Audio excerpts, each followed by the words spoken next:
বাংলাদেশ জাতীয়তাবাদী দলের বিএনপি প্রতিষ্ঠা বার্ষিকী উপলক্ষে দলের সর্বস্তরের নেতাকর্মী শুভানুধ্যায়ী এবং দেশবাসীকে শুভেচ্ছা ও অভিনন্দন জানিয়েছেন ভারপ্রাপ্ত চেয়ারম্যান তারেক রহমান। আজ শনিবার ৩১ আগস্ট তার ফেসবুক ভেরিফাইড পেজে এক পোস্টে তিনি এই শুভেচ্ছা বার্তা দেন। এই পোস্টে তারেক রহমান লেখেন, আমি বিএনপির ৪৬তম প্রতিষ্ঠা বার্ষিকী উপলক্ষে দলের সর্বস্তরের নেতাকর্মী শুভানুধ্যায়ী এবং দেশবাসীকে শুভেচ্ছা ও অভিনন্দন জানাচ্ছি। ১ সেপ্টেম্বর দিনটি বাংলাদেশি মানুষের জন্য আনন্দ, উদ্দীপনা ও প্রেরণার। ১৯৭৮ সালে এই দিনে এক শুভক্ষণে স্বাধীনতার ঘোষক সাবেক রাষ্ট্রপতি শহীদ জিয়াউর রহমান বীর উত্তম বাংলাদেশ জাতীয়তাবাদী দল বিএনপি প্রতিষ্ঠা করেছিলেন।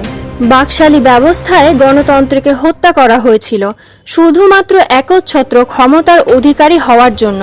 সেই মৃত গণতন্ত্রকে পুনরুজ্জীবিত করেন শহীদ রাষ্ট্রপতি জিয়াউর রহমান।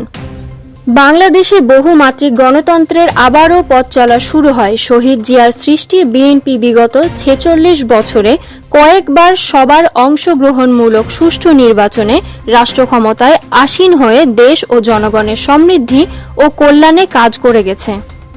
আমি স্বাধীনতার মহান ঘোষক, সফল রাষ্ট্রনায়ক ও আধুনিক বাংলাদেশের রূপকার শহীদ জিয়াউর রহমান বীর উত্তম এর প্রতি জানাচ্ছি গভীর শ্রদ্ধা।